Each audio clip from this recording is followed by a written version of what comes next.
नमस्कार दोस्तों, बडिंग्स में आपका स्वागत है। होप करते हैं कि आप सभी बहुत अच्छे होंगे। चलिए इस वीडियो की शुरुआत करते हैं। बहुत सारे ऐसे बच्चे होंगे जो अभी हो सकता है कि आप फर्स्ट ईयर इंजीनियरिंग में होंगे या सेकंड ईयर इंजीनियरिंग में होंगे, थर्ड ईयर इंजीनियरिंग में होंगे। Specially this video is highly dedicated to those who are in either first year और in a second year. Third year भी चल सकता है, फर्स्ट सेकंड और थर्ड ईयर चल सकता है। फाइनल ईयर वाले बच्चे के पास बहुत ज़्यादा रिस्पॉन्सिबिलिटी होता है, लाइक उसे प्लेसमेंट की बात करनी होती है, उसे गेट फोड़ना होता है और बहुत तरह की बातें होती है, तो उसके लिए थोड़ा सा डिफिकल्ट होता है। बट ये एक हैबिट है जो आपको डेवलप करना होगा, अभी से आपको डेवलप करना होगा। If you are from first year second year, तो आपको ये हाईली रिकमेंड है कि please go and develop this habit. ये जो आपको एक्सेल सीट दिख रहा होगा, ये एक्सेल सीट एनपीटेल का है। ओके, अब एनपीटेल क्या होता है? कहने के लिए एनपीटेल जो होता है वो एक कोर्स प्रोवाइड करती है। बहुत तरह का छोटा छोटा सेमेस्टर होता है, 4 वीक का, 8 वीक का, 12 वीक का ऐसा सेमेस्टर होता है।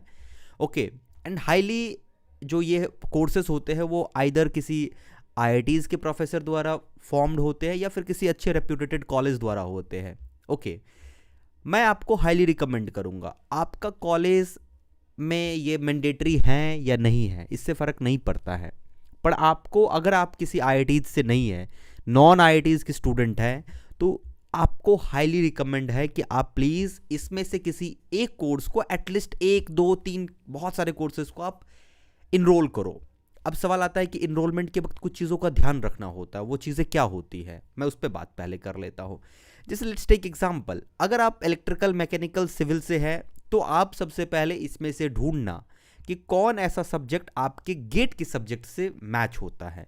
गेट का सब्जेक्ट, एक गेट का जो सिलेबस होता है वो एक हाईली एक स्ट्रक्चर वे में होता है गेट का सिलेबस, जिसमें क्या होता है कि आपका जेई लेवल का एग्जाम भी कवर हो सकता है।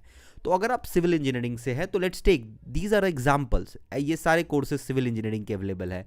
आप इसमें से ढूंढोगे कि कौन सा कोर्स आपका गेट या फिर जिस चीज़ की आप तैयारी कर रहे हैं उससे मैच कर रहा है, आप उसको इनरोल कर लेना है। 12 वीक में, 8 वीक में ट्राई करना 12 वीक का इनरोल करने का।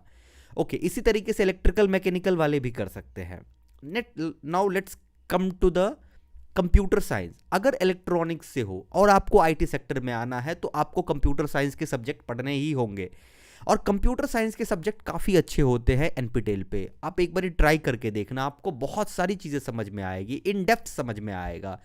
तो ये तमाम सब्जेक्ट है। मैं ये एक्सेल सीट आपको एक वेबसाइट का लिंक डालूंगा, वहाँ से आप सीधे आप इसको डाउनलोड कर सकते हैं, और आपको जो लगता है वो कोर्स को प्लीज़ करना, क्योंकि ये कोर्स करने से 2 फायदा होगा। पहला फायदा, आपको सब्जेक्ट की अंडरस्टैंडिंग डेवलप होगी, ये पहला फायदा होगा।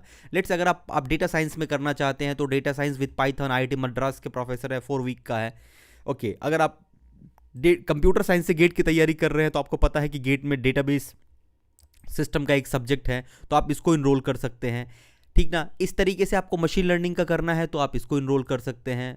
तो बहुत, इससे पहला फायदा तो मैंने बता दिया कि पहला फायदा क्या होता है कि आपका सब्जेक्ट में इन डेप्थ अंडरस्टैंडिंग बढ़ती है, ये पहला फायदा होता है। दूसरा फायदा जो सबसे इंपॉर्टेंट है कि आपका न्यूरल डेवलपमेंट होता है, आपका ब्रेन का विकास होता है। ब्रेन का विकास होने का मतलब क्या होता है कि आप जब चीज़ों को, सब्जेक्ट को इन डेप्थ कनेक्ट करते हो, यहाँ से यहाँ, ये डॉट्स इस डॉट से कनेक्ट होता है, तो इससे हमारा न्यूरल डेवलप होता है। और जब आपका एक बारी न्यूरल डेवलप हो जाएगा तो आपको बहुत मज़ा आने वाला है लाइफ में। So guys, go and register it. Thank you.